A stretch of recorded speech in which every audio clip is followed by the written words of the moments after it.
Okay, Sagittarius, look here. Now, your reading was left out and it was accidental. So I did a reading.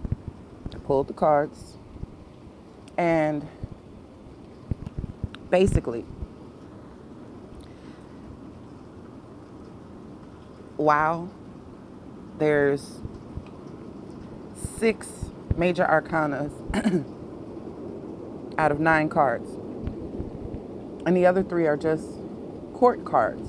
They're royalty, they're evolved energies, mature energies.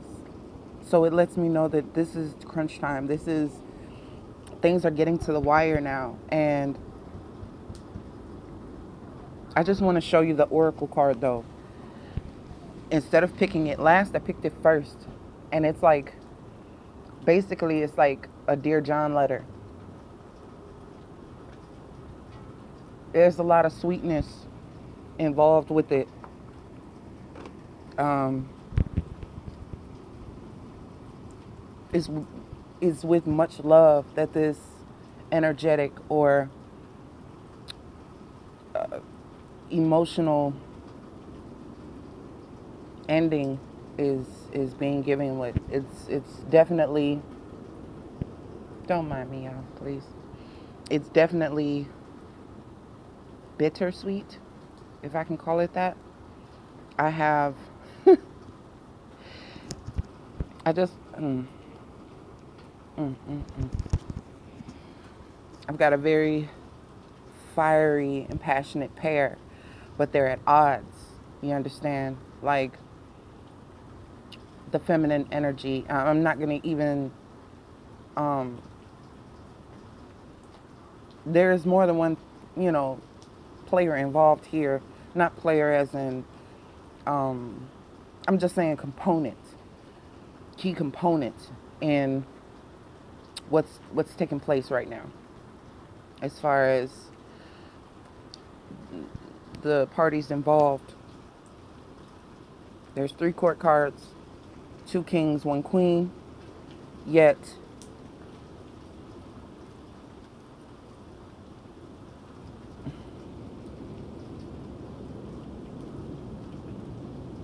the two that are of the same element or in the same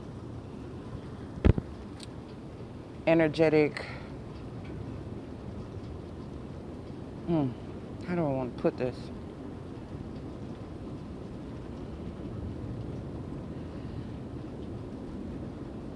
There are three court cards, but it seems like there's really only two people. Um, let's say the feminine energy is coming to light, all right? And the masculine energy, the masculine part of her, she can consider her other half, or if it's a man, he can see where his introverted character, the innards, you know, like the fucking gizzards of him are actually coming to the forefront, knowing, okay, it, it's about that time. I really got to dead some shit. The way I used to do shit, the way I used to see shit, because it's not truth. It's not what I know. If anything, this is what I see, and this is what is real. This is what it is. And now I see it. I can see it more clearly. So you come to this realization. There's the King of Pentacles with the Hierophant, and I really feel like this is counsel or somebody you've learned from,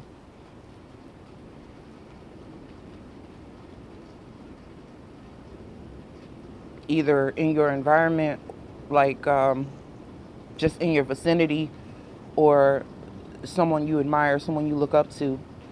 Um, there's an authoritarian type of influence with this person. They and the reason why I say that, I'm gonna show you, is because They're sitting on a throne in both cards, right?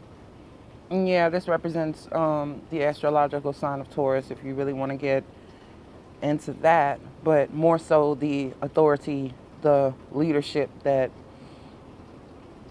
boss nature, and not to be taken belligerently but lightly, as a point of wisdom, as a point of learning, a point of well, this person has a lot of growth around them, and they have things built up based on what it is that they're growing, that they've grown, that they've sown, that they've put their energy and their time into. They are bountiful and abundant, and therefore have advices and say and experience that is like a Confucius type of philosophy or so. And that's what this figure is representing. And it comes on the heels of things that aren't clearly visible, things that are inferred versus set in stone, or given a direct meaning. There's more philosophy to it than anything else. And the feminine energy is the one kind of surveying what's happening, open-minded, open-hearted, open-ended, because there is a finality to an old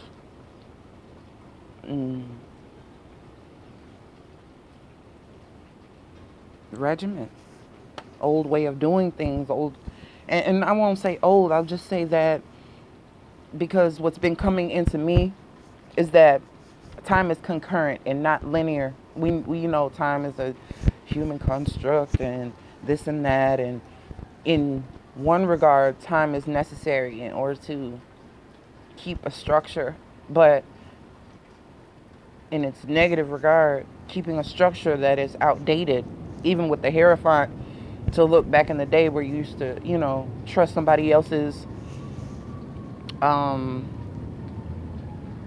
point of view over your own. This is where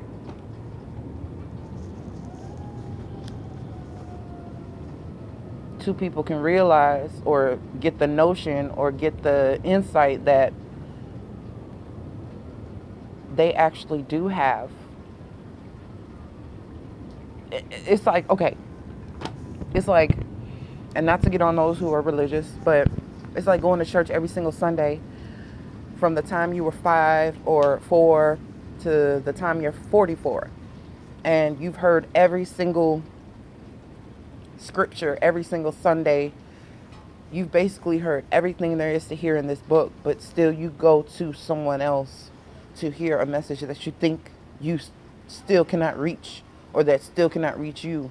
You still go for this guidance, for this teaching, for this principle. And it's like almost like taking the same college course for 12 years. You've passed it. You've gotten it. You get the message. You hear it. You live it. You see it. But you still feel that there's something else you need to be told, instead of taking it another layer. Like it's like redoing the same associate's degree course over and over and over and over again. When do you get your master's? When do you get your doctorate? When do you evolve past this particular stage? And the Hierophant too does represent learning institutions. So if we were just to look at it in literal terms, as if the institution was a school setting or a church setting or something like that, but this is really more so the structure of the way you were brought up, the doctrines that you were brought up in. There is a particular way that you've had to view, or been told to view, the masculine energy and its resemblance to the King of Pentacles as the stronghold, the safehold, the person that, takes care of everything, and everybody else has a weight lifted off of their shoulders. You have the death card that follows the world, that lets me know that transformation is definitely, and when I say transformation, I mean this transition period. It's like, no matter how much love was here, how one was favored, there still has to be a deliverance. You still have to deliver that letter that, hey, I know this is how I felt at one time. I know this is how I did things at one time, but this is how I have to do them now. And there's no apology for it. It's validated. It's time to end that. And all I see is now there's a lot of, we're going, it's crazy because it's going right into Pisces season. I have two cards that show me Pisces energy, Neptune and Pisces, but also the moon. We have the moon here. So it's very vital to this cycle as far as Pisces season with the Virgo realism. You know what I mean?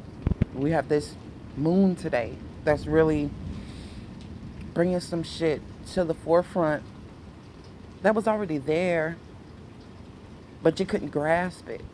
It's almost like it was just a thought out of reach, or trying to recall that word that you know, but you can't quite seem to put your finger on it, or it's on the tip of your tongue, but you can't get it out. And then here we have the King of Wands. He comes up in the reverse. His actions have been not in its highest nature. And that's where the realization kicks in, comes up, and there has to be a change. It's actually, the way they popped out, the King and Queen of Wands were nearly the last cards to fall out, but one fell to the left of the spread and one fell to the right. That lets me know that there was a disconnect between the polarities of one person. It's not necessarily a couple. And this is where someone says goodbye to who they were. It says, how you doing, to someone that they're becoming. And it's getting cold as fuck out here. But I just wanted to say,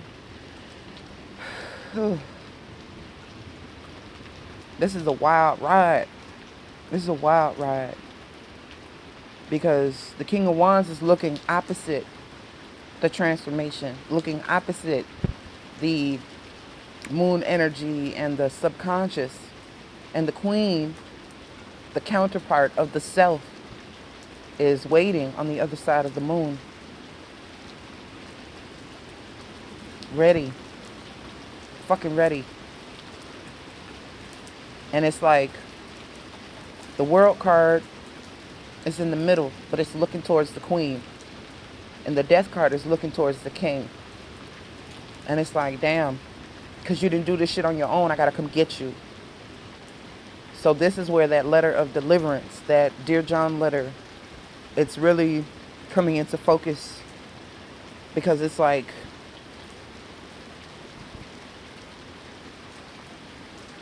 you should have did this on your own. Damn. That's all I've got. I'll see you guys again.